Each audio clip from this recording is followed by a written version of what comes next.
Bonjour et bienvenue à cette nouvelle édition du Bulletin des régions. Au cours de la prochaine heure, nous allons vous présenter des reportages qui proviennent de partout au Québec grâce à la collaboration des télévisions communautaires associées à Cogeco. Bonne émission.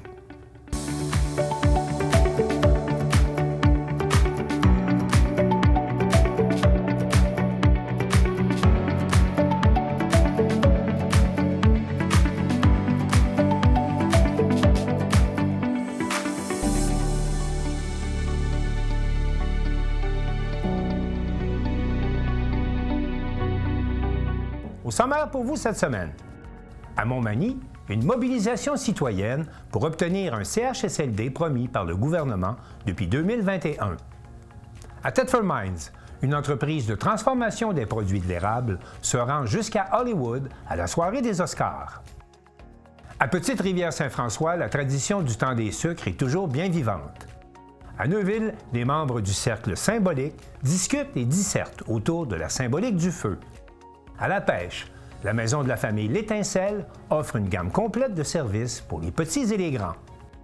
À Montjoly, le Club Lion célèbre cette année 60 ans de soutien à la communauté. À Passepébiac, l'équipe des Jaunes d'œufs rencontre l'équipe des Moules dans un match d'improvisation endiablé. Dans les Chic-Chocs, une course de 240 km en traîneau à chien. Et pour commencer cette émission, rendons-nous à Vaudreuil-Dorion, où les bacs à déchets auront dorénavant une puce électronique qui permettra une collecte plus intelligente, facilitant ainsi une tarification incitative, nous apprend Félix Sabourin-Gonzalez de cesure.tv. Depuis 2024, la Ville de Vaudreuil-Dorion travaille à mettre sur pied une collecte de déchets intelligente dans le but d'encourager la réduction des déchets chez ses citoyens. Pour ce faire, des puces sont installées sur les bacs permettant de comptabiliser chaque levée lors de la collecte. C'est sur la télé s'est entretenu avec le maire de Vaudreuil-Dorion afin d'en apprendre davantage sur ce projet. Pouvez-vous m'expliquer un peu comment va fonctionner la nouvelle collecte des déchets dite incitative? Comment ça va fonctionner? Bien, très rapidement, si tu veux que ça prenne 30 secondes d'entrevue, il va y avoir le même nombre de collectes et il n'y aura pas de frais supplémentaires pour les citoyens. Présentement, c'est 26 collectes pour les rebuts et c'est 42 collectes pour le compost. Ça va fonctionner de la même manière. Puis, ce que nous, on veut envisager, ce qu'on envisage, puis on est après à regarder, c'est ça qu'on dit, là, c'est pas encore terminé, mais on est après à regarder le côté légal de remettre des sous aux citoyens sur leur compte de taxes. Le projet a déjà commencé, il n'est pas finalisé. En 2027, on va être capable de dire aux citoyens, admettons, toi, hey, tu as mis tes vidanges 23 fois, alors tu as eu comme une ristourne de tant d'argent. Fait que c'est ça qu'on va être capable de faire en 2027 pour arriver vraiment en 2028, que là, ça soit déjà réglé puis que ça soit sur le compte de taxes des citoyens. Pourquoi avoir décidé d'implémenter ce nouveau système-là? On a l'obligation avec la CMM, nous, en 2030, d'être rendu à 170 kg par habitant de vidange. On n'est pas là, on est à 224 kg. Si en 2030, on n'a pas réussi à se rendre à 170 kg par citoyen, on va avoir des frais de la CMM, on va avoir des frais, il va falloir qu'on paye. Fait que c'est pour ça qu'on est sûr, avec l'argent qu'on va remettre aux citoyens, les gens vont embarquer dans ça. Avec cette initiative, Vaudreuil-Dorion suit les traces de la municipalité de Sainte-Marthe qui, en 2018, a mis en place un projet similaire. Son directeur général, Michel Bertrand, explique comment cette démarche a vu le jour. Pouvez-vous m'expliquer un peu comment la collecte fonctionne à Sainte-Marthe? Oui. Alors, c'est une tarification incitative qu'on a introduite. On l'a mis en place en 2018, mais c'est devenu comptabilisé, si on pourrait dire, à partir du 1er janvier 2019. Donc, ça fait déjà quelques années. Ça nous a amené justement à introduire ce nouveau mode-là. Puis, avec des puces RFID sur chacun des bacs, qui permet que quand il y a une collecte, une levée du bac, de pouvoir faire la comptabilité de ces levées-là. Ça a suscité beaucoup de curiosité, beaucoup d'intérêt.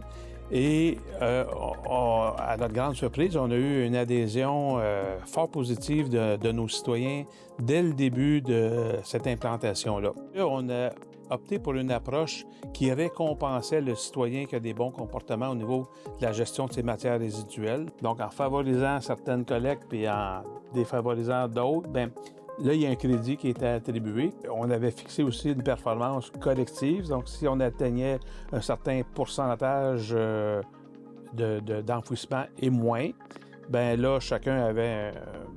L'ensemble avait un montant aussi supplémentaire. Pendant l'introduction de ça, on va dire en 2019, jusqu'à l'an passé, on a réduit de 37 % notre volume à l'enfouissement, donc ce qui est quand même considérable. Pendant toutes ces années-là, bien, nos citoyens ont pris des bonnes habitudes et c'est pour ça que le tonnage d'année en année à l'enfouissement a été réduit. Pour l'instant, les déchets de Vaudreuil-Dorion sont envoyés au complexe EnviroConnexion, situé à Terrebonne, le seul lieu d'enfouissement technique de la communauté métropolitaine de Montréal. Pour le maire, la priorité des prochaines années est claire, réduire l'enfouissement des déchets. Notons que le site de Terrebonne devrait d'ailleurs atteindre sa pleine capacité dès 2027. Dans 5 ans, c'est quoi l'objectif de la Ville avec ce projet-là? L'objectif, là, c'est tout le temps l'environnement, moins d'enfouissement. C'est sûr, parce qu'on a le contrôle sur... Tu sais, quand tu fais un budget au niveau de la municipalité, tu as le contrôle sur beaucoup de choses. Mais concernant l'enfouissement, on n'a pas le contrôle sur ça. Puis on n'a pas le contrôle sur le prix de l'enfouissement. Ça va les encourager, puis ils vont être contents de participer à l'environnement, parce que tout le monde dans l'environnement aime ça. Mais là, il faut qu'ils s'impliquent. Il faut que tout le monde s'implique. Si tu n'impliques pas les gens, puis si tu charges à la collecte supplémentaire, comme certaines villes disaient le font, mais le monde ne sera plus porté à aller porter les choses à l'éco-centre. Fait que là, on va encore faire de l'enfouissement. Fait que c'est ça, il fallait trouver une solution, une manière de faire, une nouvelle manière de faire. C'est ça au niveau de l'environnement, le service d'environnement qu'ils ont trouvé.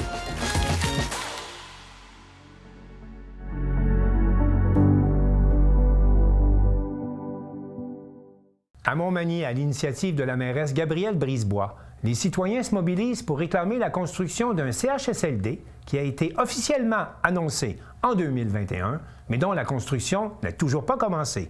Mario Lacombe, de CMA TV. Mardi midi, sous un beau soleil frais, se tenait un rassemblement sur la rue Saint-Joseph, en face du CLSC, en soutien pour la construction d'une maison des aînés à Montmagny. Madame Gabrielle Brisebois, mairesse de Montmagny. Donc, le but principal, c'est de mobiliser la population de la région de Montmagny à l'importance d'avoir un CHSLD, un foyer, une maison des aînés, appelons-la comme on veut, qui convienne aux besoins de notre population avec un nombre suffisant de places. En ce moment, la raison pour laquelle on mobilise les citoyens, c'est que les plans et devis sont finaux, sont prêts. On est prêt à construire. Depuis 2021, ce projet-là a été annoncé par le gouvernement du Québec. Le site est choisi, il appartient déjà au CIS, puis on veut que la construction commence parce que c'est pas normal qu'à Montmagny, les infrastructures qu'on offre à nos aînés soient de seconde qualité comparées à d'autres endroits du Québec. Donc, nos aînés aussi méritent d'avoir un lieu qui convient à leurs besoins puis qui est un véritable milieu de vie. Le site choisi où serait construite la nouvelle maison des aînés serait sur l'avenue Côté, dans l'est de la ville de Montmagny. À nouveau, Madame Brisebois. C'est sur l'avenue Côté, vis-à-vis le nouveau centre de vaccination, qui est aussi l'édifice André Wingen, qui appartient déjà au CIS, au gouvernement du Québec. Donc, c'est vraiment sur la rue, sur le terrain avant de l'avenue Côté. Les tests de sol ont déjà été faits et la grandeur là, convient pour débuter la construction. Finalement, j'ai demandé à la mairesse quelle sera la suite après cet événement de sensibilisation. Madame Brisebois. Bien, une fois qu'on aura récolté les appuis puis qu'on aura fait du bruit de manière positive, hein, une mobilisation, c'est quelque chose qui se veut positif, constructif. C'est un appel aux partenaires. Bien, moi, je ramasserai l'ensemble de ces signatures-là, cette carte de souhait. J'irai la déposer aux différents ministères pour leur montrer qu'à Montmagny, on trouve que c'est important puis qu'il faut continuer à faire avancer ce projet-là pour nos aînés. En terminant, ceux et celles qui n'ont pu se présenter, vous avez jusqu'au 27 mars dans le hall d'entrée de l'Hôtel de Ville de Montmagny pour apposer votre signature démontrant votre appui à une maison des aînés à Montmagny. Mario Lacombe en face du CLC de Montmagny pour CMA TV Information.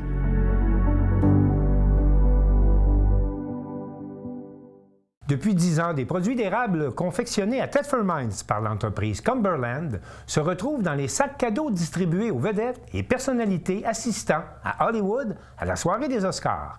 Explication par Nelson Fecteau de la télévision communautaire de la région des Appalaches. Une autre entreprise de chez nous a fait les manchettes, à savoir l'entreprise produit d'érable Cumberland Incorporé de Thetford Mines. Cette dernière a participé pour une 10e année consécutive au sac cadeau Everyone Wins, remis au nommé des Oscars 2026. Incidemment, la soirée des Oscars avait lieu dimanche à Hollywood. Son coffret gourmand Box Office, composé de produits à l'érable du Québec, a été offert aux artistes et artisans du cinéma. Cette présence internationale met en valeur le savoir-faire québécois et la qualité des produits locaux. Chaque envoi vers Hollywood est une source de grande fierté pour l'entreprise, ont mentionné les copropriétaires Julie et Dominique Deblois, qui estiment que cette reconnaissance contribue au rayonnement du Québec.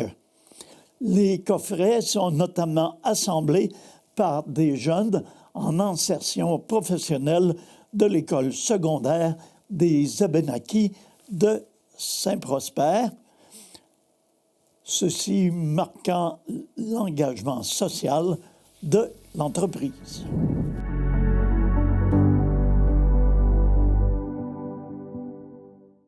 L'industrie acéricole est florissante au Québec avec plus de 235 millions de dollars de revenus annuellement, mais c'est aussi, et c'est important, un vecteur de notre identité et de nos traditions.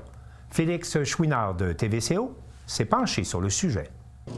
Tu arrives, là, tu mets la canne là, parce qu'il ne faut pas soucier la canne pour rien. Puis quand tu arrives là, tu fais ça. Terminé. Un autre canne. Au Québec, on niaise pas avec le sirop. Annuellement, l'industrie acéricole déclare près de 235 millions de dollars en revenus. Elle engendre des retombées de près d'1 milliard de dollars sur le PIB national. C'est clairement une industrie à côté de laquelle on ne peut pas passer.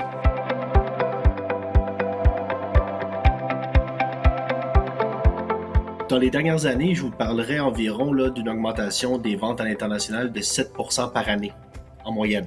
Ce qui est très élevé. Juste dans les 12 derniers mois, c'est une augmentation des exportations de 19 %. Malgré le contexte international incertain, on a réussi à tirer notre épingle du jeu. C'est une très bonne nouvelle. Mais là, maintenant, il faut pouvoir produire le sirop à la hauteur de la demande qu'on a à l'international. C'est le principal défi qu'on va avoir pour les prochaines années. Alors, on est à la fois une activité économique très performante pour les régions, mais également, je pense, un vecteur d'identité et de fierté québécoise. Mais au-delà d'une industrie florissante, le sirop d'érable, c'est une tradition qui va de sa fabrication à sa dégustation.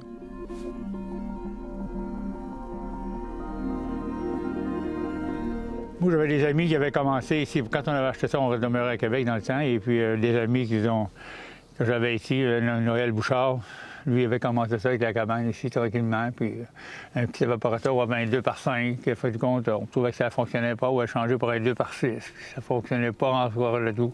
Là, on avait acheté celui-là des années.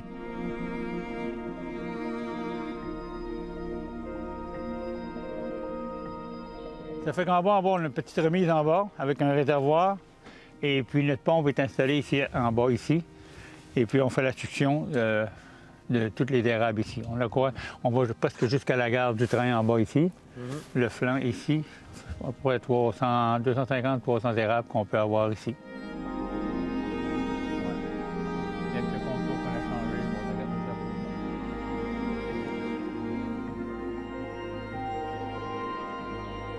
Quand on repompe l'eau d'en bas, on appuie ici sur le jaune et puis l'eau remonte ici en haut. Ça pompe directement. Dans le réservoir en haut ici. Et ici, on a une flotte ici qui contrôle l'eau. D'habitude, oui, parce que là, on a terminé, on en met plus pour la faire pour que ça s'évapore plus lentement.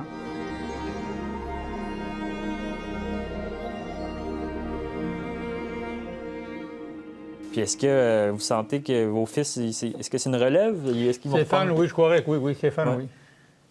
Ça l'intéresse de reprendre la oui, cabane, oui. C'est quelque chose qui se passe beaucoup de génération en génération, les cabanes, j'ai l'impression. Puis là, on dirait qu'il y a un engouement qui se fait actuellement. Il était un bout de temps qu'il n'y avait presque plus de cabanes ici. Puis là, maintenant, il y a presque toutes les maisons, il y a de quoi.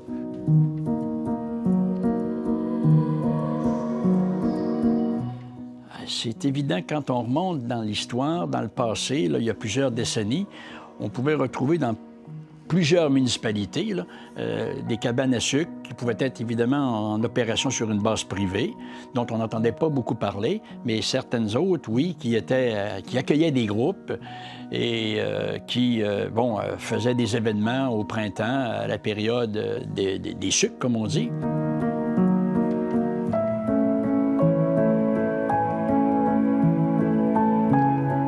Ça me rappelle ma jeunesse quand j'étais étudiant au collège, le frère Ernest Veilleux, qui avait sa cabane à sucre et qui accueillait des groupes élèves à chaque printemps. Et tout le collège de l'époque, y passait à tour de rôle là, pour aller faire une dégustation de sirop d'érable ou de tire d'érable chez le frère Ernest. Ça, c'était vraiment un lieu, en tout cas pour moi, en ce qui me concerne, qui était le lieu de prédilection.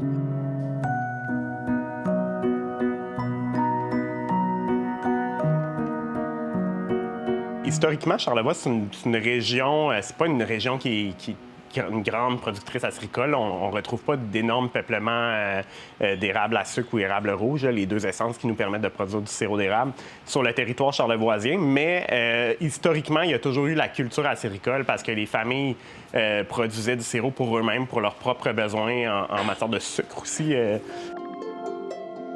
C'est vraiment, ça fait partie de l'identité locale, puis je dirais particulièrement à Petite-Rivière-Saint-François, parce que c'est ici qu'on retrouve la plus grande concentration d'érable sucre dans toute la région de Charlevoix. Ça fait vraiment partie de l'identité locale, puis il y avait plusieurs familles qui avaient des cabanes à sucre qui recevaient des gens sur place. C'était vraiment aussi des petites cabanes à sucre très traditionnelles qui recevaient des gens sur place, un peu comme on reçoit des gens à la maison. Puis, bien, petit à petit, évidemment, avec l'évolution, bien, pour plusieurs raisons, là, la transformation économique du territoire, ces cabanes à sucre-là, il y en a qui ont fermé là, avec le temps. Là.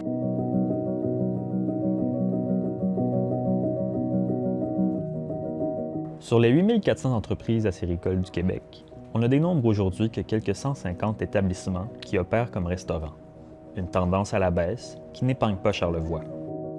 La région ne compte aujourd'hui qu'une seule cabane offrant le service de restauration.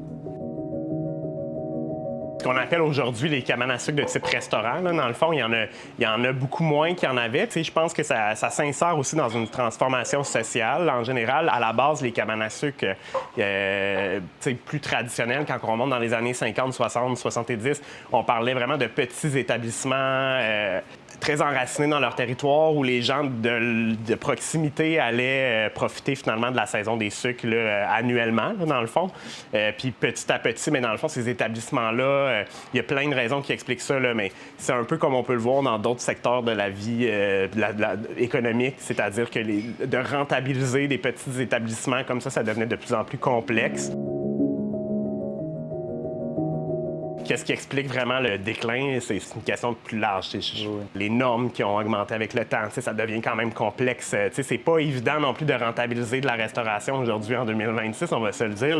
Puis on reste avec des aliments quand même traditionnels. C'est un menu, mais les coûts d'opération ont explosé avec le temps. Fait que ça devient difficile d'offrir une offre aussi intéressante avec autant d'abordabilité qu'à l'époque. C'est pas possible. C'est un phénomène à peu près national, on pourrait dire, parce que ce n'est plus vraiment la fête du printemps officielle.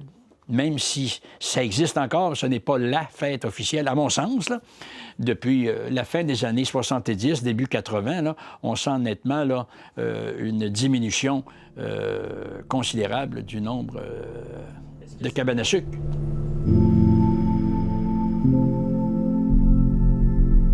Les cultures changent, la population change, nos pratiques, notre manière de vivre les saisons change, parce que notre société était une société plus traditionnelle dans les années 40, 50, 60, amenait à s'obliger, je dirais, de faire la récolte du sirop d'érable.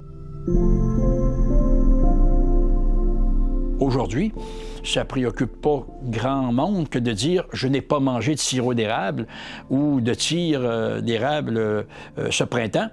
Personne s'en fait une rigueur personnelle.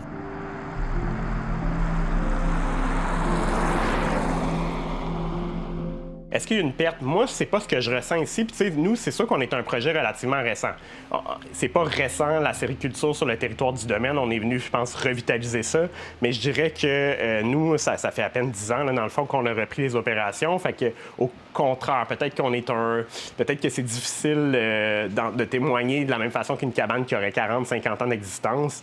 Mais pour nous, ce qu'on a vu, au contraire, c'est de l'engouement. C'est de l'intérêt très grand parce que, justement, c'était en train de disparaître sur le territoire.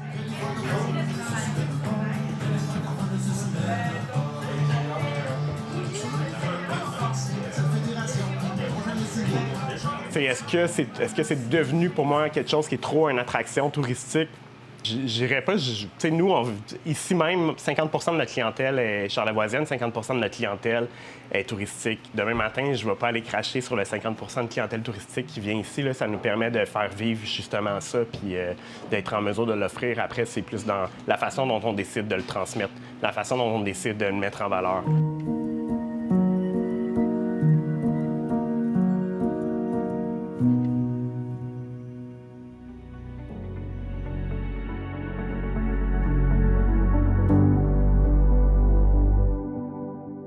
À Neuville, il existe un cercle dont les membres, loin de la logique rationnelle, discutent de la symbolique des choses et Papa Moussa Camara, de CJSR, a assisté à une rencontre portant sur la symbolique du feu dans nos vies. Le vieux couvent de Neuville a accueilli samedi le cercle symbolique, une rencontre annuelle qui explore, à travers échanges et causeries, la dimension spirituelle et humaine des éléments naturels. Cette édition était consacrée au feu. La première chose qu'on peut dire, c'est que le feu a permis un des premiers actes sacrés pour l'être humain sur Terre, quand il s'est réuni pour manger. Et on est passé des aliments crus aux aliments cuits. Donc il y a une transformation qui est bon à la fois pour la santé. Et le repas a été quelque chose de sacré. Il l'est encore, mais on a perdu un petit peu cette notion dans nos civilisations modernes.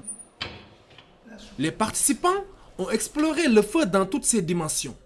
Source de chaleur et de lumière, symbole spirituel, vecteur de transformation et lien social.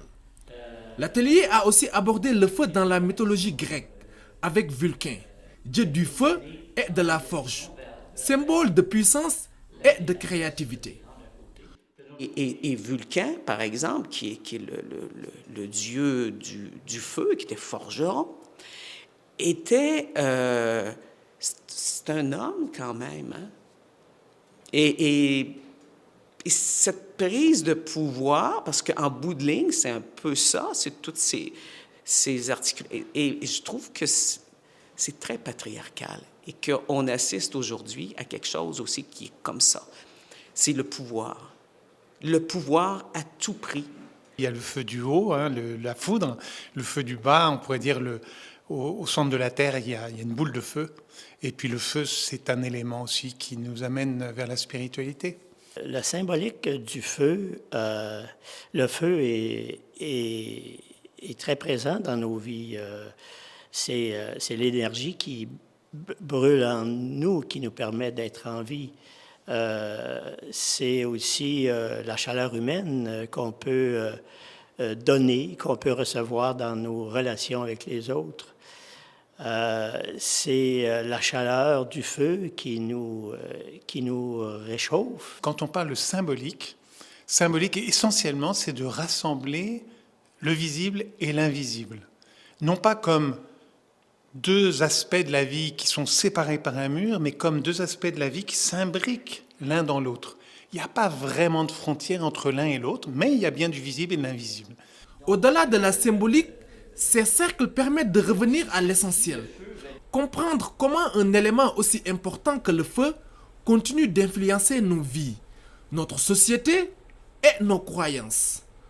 Le feu, c'est le pouvoir, c'est la puissance, c'est d'une certaine manière la technologie, pas d'une certaine manière certaine, la technologie. C'est ce qu'on vit aussi dans l'actualité, beaucoup. C'est par le feu qu'on peut imaginer ces guerres. Tu sais, c'est difficile d'imaginer une guerre, pas de feu. Le feu voulant dire, évidemment, c'est une énergie. Et c'est intéressant de voir que Vulcain, c'est un dieu, c'est le dieu du feu, c'est le dieu de la forge, c'est devenu aussi le dieu de l'industrialisation, puisque déjà, au temps des Romains et des Grecs, on disait qu'ils fabriquaient des automates. Or, aujourd'hui, si on pense à des automates qui sont terribles, qu'on fabrique en série, c'est les drones. Les drones sont capables de tuer beaucoup de gens et d'une certaine façon aveugles, et en même temps, c'est même piloté, dirigé par l'intelligence artificielle, c'est-à-dire personne, ça fait trembler. Pour les organisateurs, il s'agit d'ouvrir un espace de dialogue et de réflexion, loin de la logique rationnelle du quotidien. Le cercle, c'est ce qui permet en fait le mieux de se respecter les uns les autres, d'écouter la parole de chacun, et puis de faire en sorte, oui, que la parole redevienne sacrée, dans le sens qu'elle a quelque chose à nous apporter. Au vieux couvent de Neuville, le cercle symbolique du feu rappelle que certains éléments intemporels continuent de nourrir notre imagination et notre humanité. Papa Moussa Kamara, depuis Neuville, pour CJSR.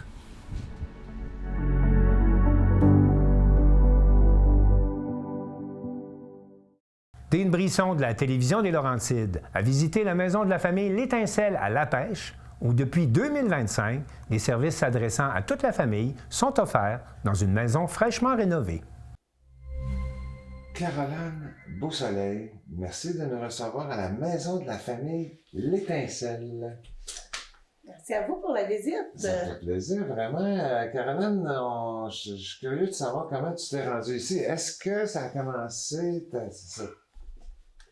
ton goût de t'occuper des familles là, quand tu étais petite? Là, ou, c'est qui Caroline Beausoleil? Elle arrive d'où? Ben, en fait, j'arrive du Lac-des-Loups. Je suis originaire du Lac-des-Loups. J'ai grandi ici avec ma famille, avec un papa et une maman, une famille traditionnelle si on veut. Puis j'ai fait mon école un petit peu, je me suis promenée un peu. Sinon, j'ai fait mon secondaire à l'école des Lacs ici là, à Sainte-Cécile-de-Macham. Puis c'est ça, mon intérêt pour le communautaire, je dirais, s'est développé un peu plus tard. J'ai commencé à faire du bénévolat moi-même quand j'ai eu mes 3 enfants. J'étais à la maison avec mes 3 enfants, puis là, j'étais une maman à la maison, évidemment, un peu isolée à la pêche. J'ai cherché ce qui s'offrait pour les familles. Je suis tombée là, sur Bogli, qui était une animatrice, coordonnatrice de la maison de la famille. Puis j'ai découvert les activités au travers d'elle. Je me suis impliquée ensuite de ça sur le conseil d'administration. J'ai été sur le conseil d'administration pendant quelques années. Puis ensuite, on a eu là, un départ du directeur général qui était là. Puis j'ai décidé de démissionner du conseil d'administration pour poser ma candidature là, à titre de directrice pour la maison de la famille. Après le processus d'entrevue, j'ai été sélectionnée. Puis ça fait bientôt 2 ans là, que je vais être en poste comme directrice générale de la maison de la famille. Félicitations. Merci. Puis c'était un des mandats qui m'avait été confié là, quand je suis entrée en poste de relocaliser l'organisme. Ouais. C'était ça. Fait que c'est pour ça qu'on a procédé avec un achat puis qu'on s'est installé ici. Mais là, qui dit achat dit financement. Comment vous avez financé comment la maison de L'Étincelle? Nous, on a un financement, en fait, à la mission avec le ministère de la Famille. OK. Puis dans le temps de la COVID, il y a eu là, c'était pas moi qui étais à la direction à ce moment-là, mais il y a eu des surplus qu'on pouvait affecter à une relocalisation à ce moment-là. OK. Fait qu'on a pu prendre les fonds qui avaient été serrés pour ça. Puis on a pu acheter la maison. On n'a pas de financement sur la maison. Là. On l'a payé au complet, donc on n'a pas d'hypothèque. Puis ça a été racheté d'un autre organisme communautaire, en fait, là, parce que la bâtisse en tant que telle, comme vous avez peut-être pu voir, là, il y a la bibliothèque qui est juste à côté. De ce côté-ci, avant, c'était l'Âge d'or. Ça appartenait à Loisirs Lac-des-Loups. qui est un organisme du Lac-des-Loups, qui a 2 bâtisses, puis qu'il ne pouvait pas s'occuper des 2 bâtisses. On a voulu, là, c'est ça, se débarrasser de celle-ci à Loisirs Lac-des-Loups. Puis la Maison de la famille a racheté le bâtiment. Puis on a fait là, des travaux pour accueillir nos familles, évidemment, pour s'assurer que que ça réponde aux besoins des familles. Puis on est ici, c'est ça, depuis octobre 2025. OK, c'est quand même tout frais, là. C'est très récent. Et là, bon, on est ouvert aux familles, évidemment. Oui. C'est quoi les services qu'on offre aux familles? On a vraiment une multitude de services, puis on a la famille au sens large, dans le sens comme la municipalité. Fait qu'on s'occupe du tout petit à la maman enceinte jusqu'aux grands-parents, si on veut. Fait qu'on couvre vraiment là, toutes les clientèles. Pour ce qui est des familles ou des jeunes familles ou des jeunes mamans, il y a des groupes de jeux, si on veut, parents-enfants. Fait que ça peut être autant le papa que la maman, mais c'est des groupes de jeux à tous les lundis, puis on les fait à Macham parce que c'est plus central dans le territoire. On a les groupes de mamans aussi, le 0-9 mois en après-midi. Ça, c'est souvent les mamans parce que c'est elles qui sont souvent en congé de maternité après l'accouchement. Puis, on a accès aussi là, à des psychoéducatrices, des nutritionnistes qui viennent donner des conseils aux mamans, qui peuvent répondre à leurs questions. Ça, c'est à tous les semaines. Sinon, on a aussi des animations qu'on va faire dans l'école. Dans les écoles, il y a l'école au cœur des collines ici qui est séparée en 2 bâtiments. Fait qu'on va faire des animations avec les tout-petits, le préscolaire, des chansons, des animations. On va développer là, des trucs avec eux, le langage surtout. Puis ensuite de ça, on fait des ateliers culinaires avec tous les élèves là, de première à 6e année directement à l'école, en partenariat avec l'école. Fait que ça l'ouvre les horizons là, à certains enfants qui n'ont peut-être pas nécessairement la chance de tout découvrir à la maison. Ça donne des saines habitudes de vie. On leur apprend comment cuisiner, comment se laver les mains avant de cuisiner, la bonne hygiène et tout ça. Puis sinon, on fait des soirées conférences, on a des soirées création pour les grands, on fait on appelle ça les familles en action. Fait qu'on va dans un gymnase ou on va à l'extérieur, puis on bouge en famille dehors. On a un camp de jour à l'été. Wow! On a une grande, puis on a aussi une popote roulante pour les aînés de la MRC des Collines, où on va une fois par semaine, on a un livreur bénévole une fois par semaine qui va apporter des repas à des aînés de la région qui ont besoin de ce service-là pour pouvoir rester à la maison. Parce que là, il y a la MRC de la Colline, il y a la MRC, on n'est pas dans... On est dans la municipalité de La Pêche. La Pêche, mais là, pour les gens à la maison qui ne savent pas c'est où La Pêche, c'est pas une expression, là. C'est vraiment le nom de la ville, mais qui est le lac aux loups, tu disais? La municipalité, c'est La Pêche. Puis ensuite de ça, dans La Pêche, il y a plein de petits villages, si on veut. Fait que Macham, qui est le village central, Sainte-Cécile de Macham. Ensuite de ça, il y a des petits villages comme le Lac-des-Loups, où on est en ce moment, Rupert, par exemple, puis d'autres plein de petits villages là, autour comme ça, puis ils sont tous dans la municipalité de La Pêche. Puis ensuite de ça, la municipalité de La Pêche, elle, est dans la MRC des Collines. Des Collines, OK.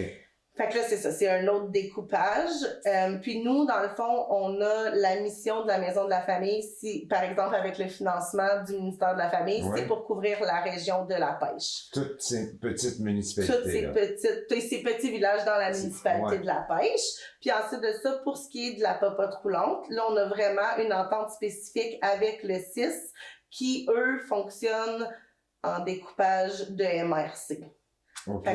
Avec cette entente-là, on couvre la MRC au complet. Puis la MRC des Collines, c'est La Pêche, mais c'est Chelsea aussi, Val-des-Monts, puis Kentley.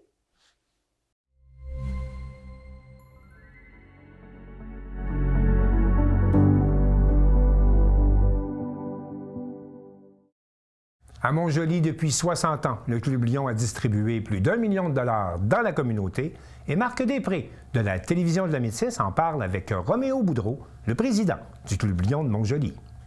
Eh bien, Roméo Boudreau, pour le Club Lion de Montjoly, là, c'est une année importante, là. Oui, c'est notre 60e année d'existence à Montjoly. Le club a été fondé l'année 1965-66. Je dis les 2 ans parce que notre année de fonction est toujours échelonnée sur la fin d'une année puis le début de l'autre. Ça fait 60 ans cette année. Donc, le temps passe vite. Oui, ça passe vite. Puis le club va bien. Et Quelles sont les œuvres, justement, que le Club Lion se trouve à supporter? Les Lions, ils supportent quand même plusieurs causes. Parmi ces causes-là, une des causes premières, c'est la vue. La vue, on aide les gens à avoir des lunettes, ceux qui sont plus dans le besoin. Il y a la malnutrition. Ce volet-là, on couvre beaucoup. On a des événements avec Moisson Métis. On leur donne des dons plusieurs fois par année. Puis à tous les mois, c'est le groupe Lion qui va préparer les sacs pour distribuer à tous les mois, là. Donc, on donne un petit coup de main là, pour Moisson à ce moment-là. Oui, petit coup de main pour Moisson. Ça, c'est la partie Moisson. Puis cancer infantile, on a donné des dons là-dedans aussi. L'environnement. Il y a les catastrophes. Comme cette année, il y a eu une catastrophe chez Bradken, dont 3 travailleurs ont été blessés suite à un accident de travail. On a fait un don, puis après ça, on a participé à un souper qui ont organisé pour ramasser des fonds. On était 24 de notre groupe qui ont assisté au souper là, pour donner une chance en plus, là. Et aussi, bon, quelles sont les qualités que ça prend là, pour être membre du Club Lion? Pour être membre du Club Lion, en partant, il faut avoir le goût de donner. Ça, c'est une des premières qualités. Le don de soi, ça, c'est ça. La gentillesse, être prêt à donner aux autres, faire du bénévolat. Puis, en gros, là, c'est pas mal ça, là. Et justement, si on veut faire du bénévolat, ben il y a plusieurs activités en cours d'année, puis il y en a une qui s'en vient au mois d'avril, là, qui est très attendue. Oui, au mois d'avril, c'est notre activité phare pour le Club Lion pour ramasser des dons. C'est la grande bouffe, qui consiste à un souper de crabe suivi d'une soirée dansante. Ça va avoir lieu le 25 avril, c'est au coût de 75 $. Le même prix que l'an passé. On se rend compte qu'autour de nous, la plupart des gens ont monté leur prix, mais nous autres, on voulait donner une chance là, dans des temps difficiles. Fait qu'on a gardé le même prix. Puis en même temps, on va ramasser des dons pareils pour les gens. Un peu moins, mais d'autres, on donne ce qu'on ramasse. Hein. Donc, plus il y a de gens qui participent, ben, plus on risque de donner pour d'autres personnes par la suite. Là. Oui, absolument. Puis tout de suite après, ça, c'est le 25. Le 30 et le 1er mai, ce qu'on appelle la canne blanche, là, on s'installe dans une épicerie. On l'a fait dernièrement chez IGA. Puis le 30 et le 1er mai, on va le faire chez Super C. C'est qu'on s'installe là, puis on ramasse des dons pour nos œuvres. Donc, les gens donnent le don qui leur tend sur la main à ce moment-là. Oui, absolument. Puis moins de petits dons, des petits dons, ça fait des gros dons en bout de ligne, là. Et aussi, ben, dans le temps des fêtes, il ne faut pas oublier, il y a les cannes de bonbons qui sont toujours très populaires, là. Oui, c'est ça. Puis le temps des fêtes, ça fait quelques années qu'on participe à la parade de Noël de la ville, qu'on fait un char allégorique. Puis on distribue des bonbons aux enfants. Puis aussi, au temps des fêtes, il y a une grosse corvée Moisson Métis encore pour les paniers de Noël. De la préparation de tout ça, puis la distribution. Et combien d'argent on peut donner dans une année au niveau du Club Lion? Dans une année, je pourrais faire un chiffre approximatif, c'est à peu près 17 000 $. Ça veut dire que ça fait 60 ans, on a dépassé un peu le million qu'on a distribué dans notre communauté. Donc, tranquillement, à tous les ans, donc ça devient quand même un montant très important. Là. Oui, c'est ça. Ça aide, hein, pour une petite communauté comme ici, là. 1 million, puis sans compter les autres organismes, c'est un bon coup de main. Là. Et qui pouvez-vous aider dans une année à ce moment-là? Bien, on en fait comme exemple pour la jeunesse. Ce qu'on fait souvent, c'est à travers des écoles. Pour ce qui est de le sport, l'art, le loisir, les aides, comme exemple, cette année, plusieurs écoles de la région. Là. On peut parler de Montjoly, Saint-Angèle, Saint-Octave. Ça, on a donné des dons pour leur organisation pour la fête de Noël, des choses comme ça. Là. Ça, c'est pour les jeunes. Puis on en donne pour, comme je disais, pour la vue, pour les lunettes. On a donné pour le cancer infantile. Puis plusieurs autres, là, je ne les nommerai pas toutes. La liste, elle serait longue. Hein? Oui, c'est ça. Et combien de clubs Lion, justement? Combien il y a de membres présentement? Présentement, là, il y a 1 400 000 lions à travers le monde. Okay. Si on parle du Lion international. Là, le Lion international a lancé une campagne qui appelle 1.5. C'est une campagne de recrutement. Il aimerait atteindre 1 500 000 d'ici quelques années. Fait que le recrutement est important pour nous. Plus on est de gens, plus on va pouvoir aider. Fait que on parle d'1 400 000, 49 000 clubs à travers le monde dans 200 pays et territoires. Et ici, dans Montjoly, vous êtes combien, à ce moment-là? Ici, à Montjoly, on est 26 membres. OK. On a 11 femmes et 15 hommes.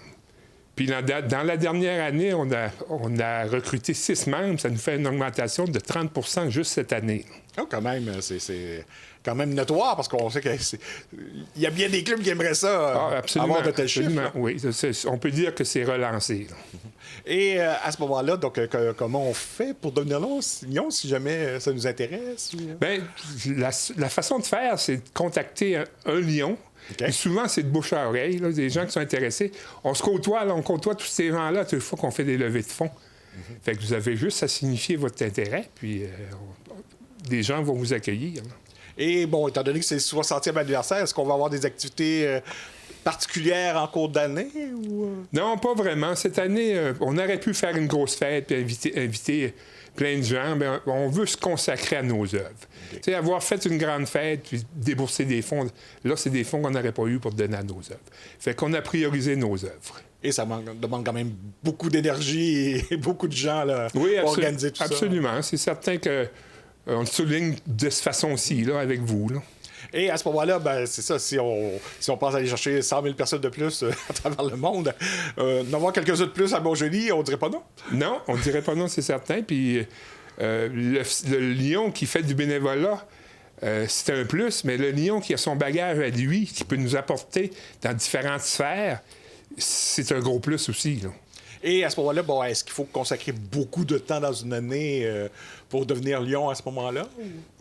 Nous, les lions, on a une réunion par mois et un souper par mois, plus des activités de financement. Puis on a aussi des activités de renforcement de groupe. C'est comme dans quelques semaines, on va aller un groupe qui va aller à la cabane à sucre. Okay. Fait que ça fait une petite réunion ensemble qui fait que le groupe se renforce. Mais des activités, il n'y a rien d'obligatoire. On donne le temps qu'on peut donner, puis tout le monde va être content. Donc, on s'adapte finalement autant que les gens ont à consacrer aux activités. Absolument. Et il y a sûrement une page Facebook, justement, si les gens veulent vous suivre un peu ou sont un petit peu tétillés. Donc, Oui, absolument. On a une page Facebook, c'est Club Lion de Montjoly, district U3. Tout simplement. Tout simplement. Ben, on va vous souhaiter justement que des gens s'intéressent à toutes vos causes et s'ils ont quelques heures à consacrer, ben, ils sont les bienvenus. Parfait, merci beaucoup. Merci.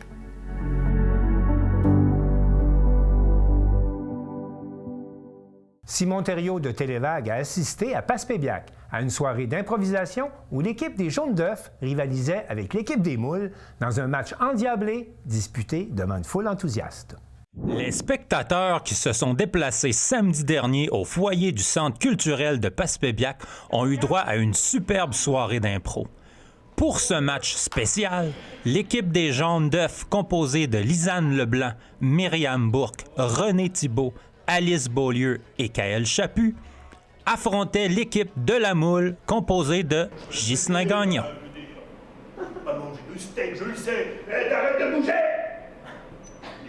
Je me suis entretenu avec Lisanne Leblanc, capitaine des Jaunes d'œufs, afin de connaître la sensation d'improviser aux côtés d'un joueur de la trempe de Ghislain. C'est toujours du bonbon, là. C'est quelqu'un qui est super généreux dans son jeu, puis c'est un apprentissage. C'est un coach incroyable, tant à l'extérieur de la glace que sur la glace. Fait que c'est tout le temps super le fun. Ça fait-tu longtemps que vous improvisez ensemble? Ça va faire 2 ans quasiment, 1 an et demi, 2 ans, ouais, à peu près. Que je connais Ghislain, mais l'impro, c'est 1 an et demi à peu près. 1 an et demi. Vous êtes tu sais, c'est comme on dit l'impro, c'est 2 équipes qui s'affrontent, mais vous êtes une famille, vous êtes des amis. Ça paraît, toutes les impros qu'on a vues, là, c'était pas préparé, mais vous êtes tellement spontané qu'on dirait que ça fait 1 semaine que vous avez préparé ça. C'est incroyable. Ah ben, écoute, merci, là, je devrais pas dire ça parce que je vais révéler un secret de polichinelle, là. Mais en fait, on est là pour donner un show, on est là pour que les gens aient du plaisir, qu'ils rient. Fait que, oui, il y a une rivalité, mais c'est principalement de la mise en scène. Ouais. Je suis persuadé que les gens ont vraiment passé une bonne soirée. Puis qu'est-ce que tu pensais de la foule comme telle? Écoute, on a vraiment eu du plaisir. C'était tough crowd au début, mais je pense que, tu sais, ça s'est réchauffé avec à mesure que les impros commençaient. Mais tu sais, c'est la première fois aussi là, qu'on vient jouer ici. Fait que le temps, nous, mettons à Carleton, on a un public qui nous connaît, qui est mais je pense qu'ils ont apprécié. Du moins, c'est ça qu'on a conclu. Puis je pense qu'on va revenir. Oui, ça serait vraiment une bonne nouvelle si vous en revenez. Puis je suis persuadé, je peux te dire que les gens ils ont vraiment apprécié leur soirée. Ouais, je suis vraiment... Ben, c'est ça, hein, on vient pour ça, pour avoir cette énergie-là. Puis on a eu une belle énergie tout au long du match. Je suis bien contente. Ghislain, j'ai pas le choix de te le demander. Qu'est-ce que tu as pensé de ta soirée? Alors, moi, j'ai eu du fun, là, c'était le but. Là. On essaie de faire, avec les ateliers qu'on donne, avec le monde, c'est de se pratiquer puis de faire différents styles de show.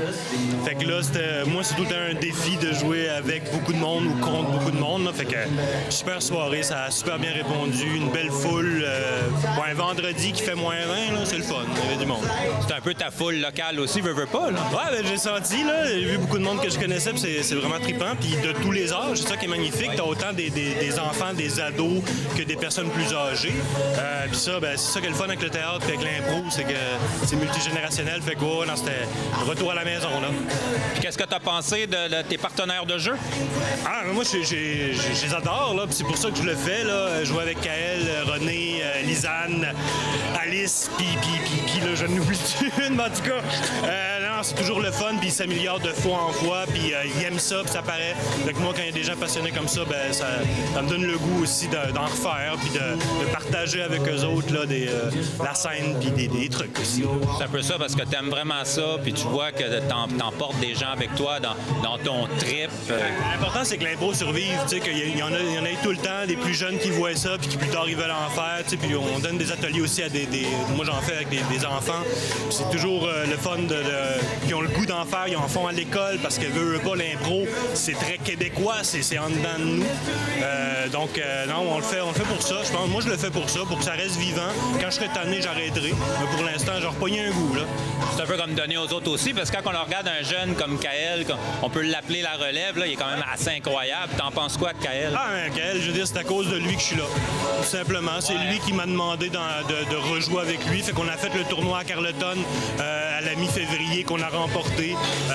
Kael, il en mange l'impro, il aime ça, il est bon. Puis tu vois qu'il commence à avoir de la maturité. Fait que c'est vraiment le fun de le voir évoluer. Je pense qu'à surveiller, vraiment, ce gars-là va faire un méchant bon joueur d'impro.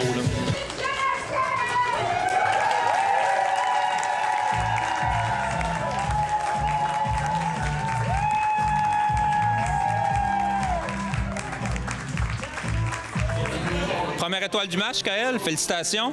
Qu'est-ce que tu as pensé de ta soirée? Je me suis super bien amusé.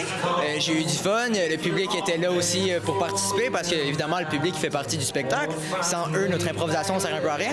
Fait que je suis content qu'ils aient réussi à mettre une belle ambiance. Merci à eux. Pareil pour les Kiokipi puis pour Ghislain. Bravo à lui. Faire tout ça tout seul, ça reste une grande compétence. J'ai eu bien du fun. On s'est amusé. Puis à refaire, évidemment. Puis en parlant de Ghislain, je viens d'avoir une petite jasette avec lui, puis il me disait justement que c'est toi qui l'avais comme sorti un peu de sa pré-retraite, si on peut dire. Ouais, c'est ça. Ghislain, c'est un grand improvisateur, puis je le savais. J'ai déjà vu jouer, puis j'ai admiré même.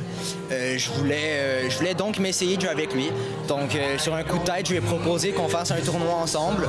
Le tournoi s'est super bien passé, on a eu bien du fun, puis depuis, on fait juste des games, puis on se croise par-ci par-là, puis je suis bien content qu'il soit revenu dans ce milieu-là, parce qu'honnêtement, il y a du talent, puis je suis content d'en faire partie avec lui. T'sais, que ça soit lui, puis que je m'amuse avec lui, puis qu'il puisse m'aider, puis m'apprendre sur des connaissances que j'avais pas encore atteintes. Fait que c'est comme un peu mon mentor, entre guillemets, en même temps que mon ami, puis mon joueur préféré. T'sais. C'est très bien dit, puis en tout cas, toi, t'as pas à t'inquiéter. Ça fait quand même quelques fois que je viens de voir jouer, puis je peux te dire que t'as un bel avenir devant toi. Très gentil, merci beaucoup. c'est très gentil. C'est mon but. C'est mon but de performer dans cette compétence, on peut dire ça de même, dans cette carrière. Être acteur, comédien, devant scène, c'est là que je me sens bien. Fait que c'est ça que je veux faire. Ouais. Merci, Pascal Biac. C'est le fun!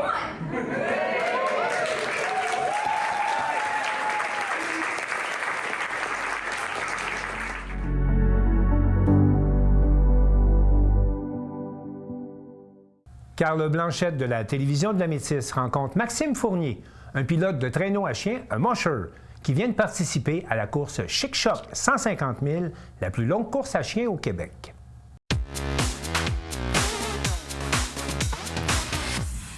Faire 240 km en traîneau à chien, ça demande vraiment une préparation incroyable, autant pour le mancheur que pour ses chiens.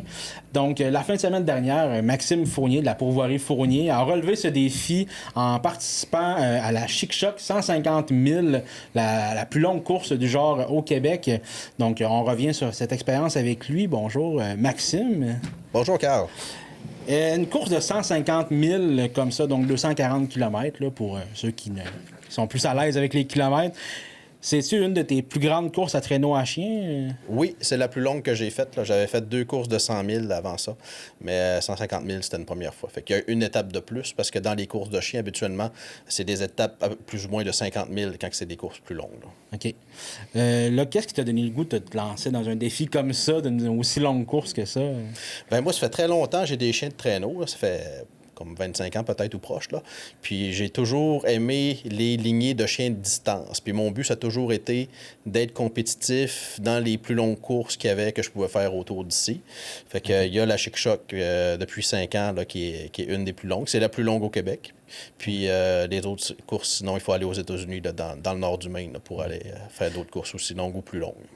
Parce que tu vas dans le Maine faire des courses aussi, je me trompe pas. Oui, ça fait 2 ans d'affilée là, que je vais à Fort Kent au Maine là, pour la plus grosse course dans l'est de l'Amérique du Nord, en fait, la Can-Am Crown. Là. OK. Une très belle course aussi. Comment on se prépare physiquement là, pour passer plus de 20 heures donc, sur un traîneau à chien comme ça? Là? Bien, c'est à force d'en faire, là, je dirais, là, parce qu'au début de la saison, on commence, autant des chiens que l'humain, à s'entraîner des courtes distances. Puis de plus en plus, on augmente. Puis plus qu'on va en faire, plus qu'on va se rendre compte que les petites distances deviennent de plus en plus faciles à faire. Là. Ouais. Comme quelqu'un qui est habitué de faire 50 km, ben, quand il va faire 30 km, il ne verra pas le temps passer. Là, ça va passer tout seul. Ben, c'est la même chose. Si tu fais une course de 100 000, faire un 40 000, ça passe vite. Là. Ouais. Quand on fait des aussi longues courses que ça, c'est quoi qui est le plus exigeant? C'est-tu le physique ou c'est le mental? Ah, c'est les deux. Oui, parce que c'est sûr que moi, j'ai pas autant d'entraînement que certaines autres équipes. J'ai beaucoup de choses à faire avec la pourvoirie puis les enfants puis tout ça. Fait que ça me permet de... Je mets pas toute mon énergie là-dessus. Je n'en mets beaucoup, pareil. Mais mes chiens étaient peut-être pas aussi entraînés que certaines autres équipes qui sont arrivées devant moi. Puis, sauf que pour réussir à finir la course, ben, il fallait que moi aussi, j'aide les chiens vers la fin beaucoup plus que certains autres compétiteurs. Okay. Fait que c'est pour ça que les 2 premières étapes, je me suis quand même assez ménagé parce que je m'attendais que la 3e était pour être difficile. Puis j'ai eu raison. Fait que j'ai couru pas mal en arrière de mon traîneau la dernière étape. Là. OK. Est-ce que tu as des trucs, des routines que tu fais pendant la course pour rester vraiment focus là, pour pas perdre le focus là, pendant la course? Là? Bien, je dirais que j'ai quand même une bonne concentration. Je suis tout le temps attentif à regarder en avant ce qui se passe pour tout voir. Il faut voir ce qui s'en vient aussi, parce que des fois, il y a des virages où la signalisation n'est pas évidente à voir. Fait qu'il faut tout le temps... Puis là, en regardant plus loin, on voit toute l'équipe de chiens aussi qui est devant nous pour remarquer s'il y en a qui commencent à tirer de la patte ou à boiter ou... ou ça. Ouais.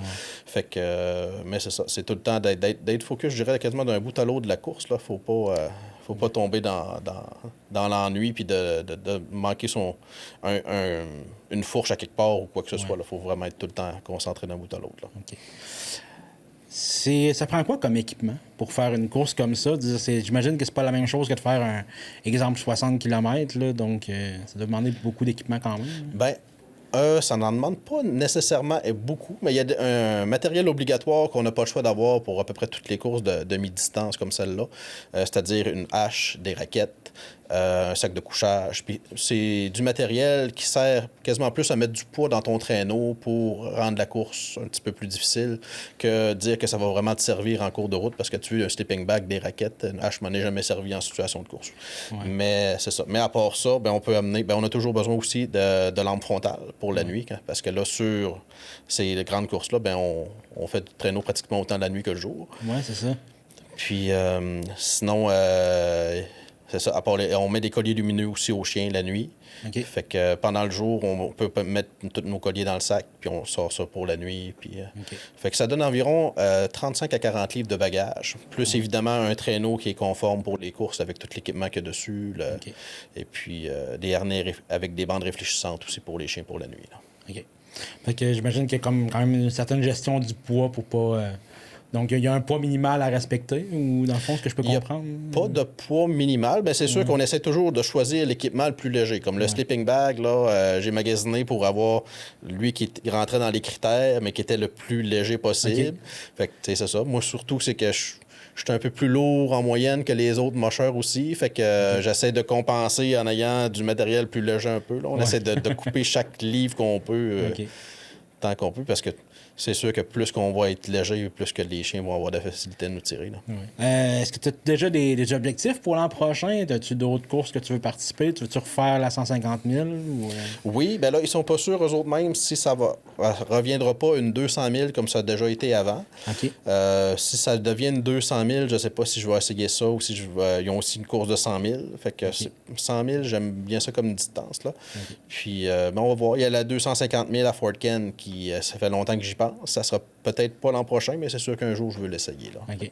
J'imagine que celle-là, c'est plus de camping un petit peu. oui, c'est ça. Puis les temps d'arrêt sont plus longs aussi entre chaque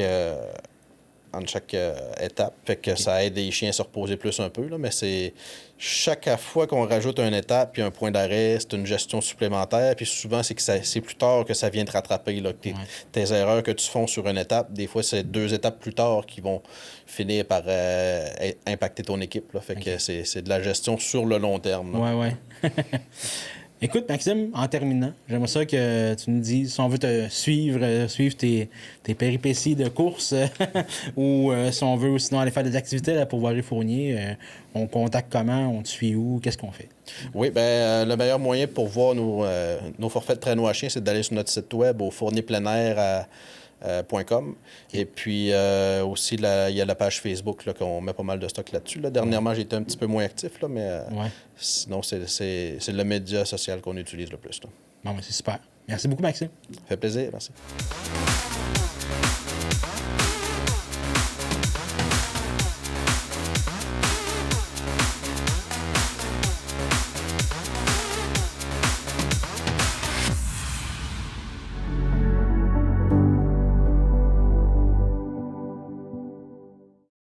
Voilà, c'est tout pour le Bulletin des régions cette semaine. J'espère que cela vous a plu. Je remercie toutes les stations de télévision participantes et je vous dis à bientôt.